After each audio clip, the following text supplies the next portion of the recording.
Do you like horror stories?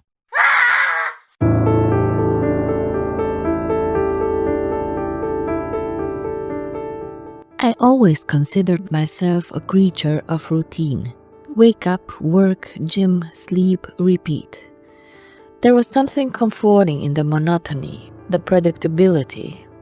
But if there's one thing I've learned, it's that horror slithers into the gaps of routine, curling around the edges of what we think is safe until it strikes. It was a Tuesday, an ordinary, forgettable day.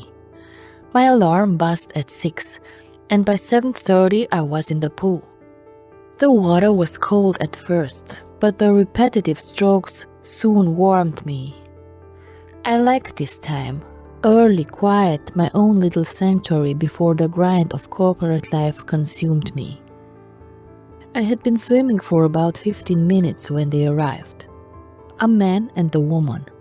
He was tall and lean, his muscles taut like a coiled spring rather than the smooth bulk of a swimmer. A thin black mustache curled slightly at the ends, giving him a vintage, almost sinister look.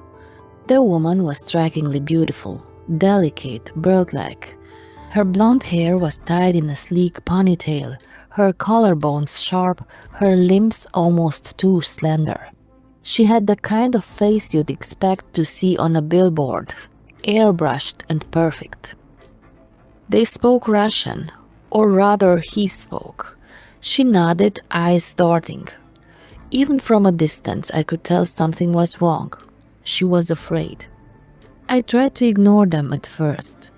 I swam another lap, but the unease sat in my chest like a swallowed stone.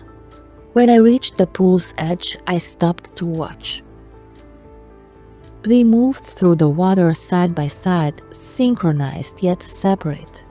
She kept glancing at him, her strokes hesitant, as if waiting for permission to breathe. A shiver ran down my spine. I climbed out, suddenly desperate to leave, though I couldn't explain why. The cold air bit at my skin as I grabbed my towel and hurried toward the locker room. The woman from the front desk smiled at me as I passed, and I considered saying something. But what would I even say? That I had a bad feeling? That a couple swimming together seemed wrong?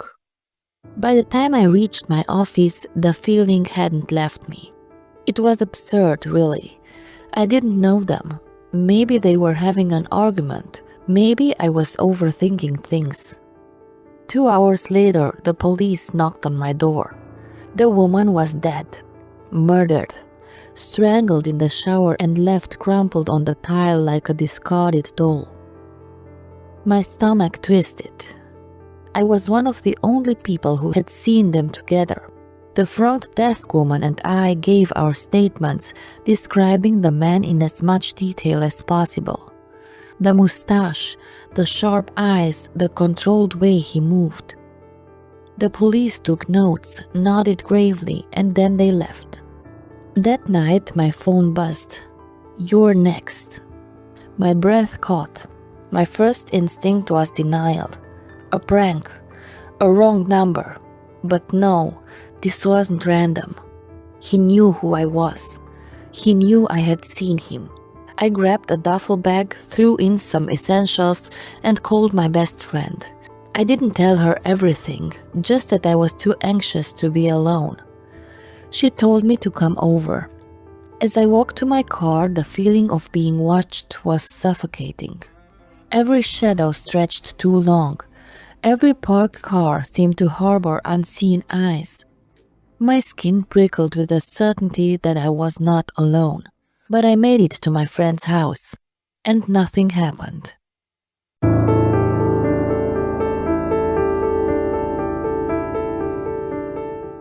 Days passed, then weeks, then months.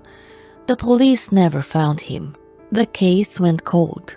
I told myself I was safe, that he had fled the country, that his words, "You're next," had been an empty threat.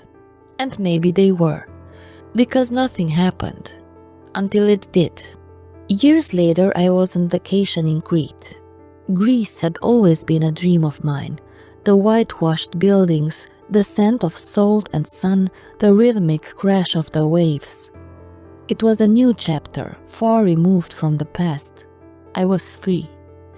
Or so I thought. It was a warm summer night when I walked into a bar with a friend, laughter bubbling in my throat, the weight of my old fears long forgotten. And then I saw him, sitting at the bar, a glass of something dark in his hand. His mustache was gone, but the eyes remained the same, cold, unforgiving, calculating. My breath hitched. The world tilted. He looked up at me. Recognition flickered across his face. A slow smile curled his lips. I turned on my heel and grabbed my friend's wrist, pulling her toward the exit. My heartbeat thundered in my ears, drowning out everything else.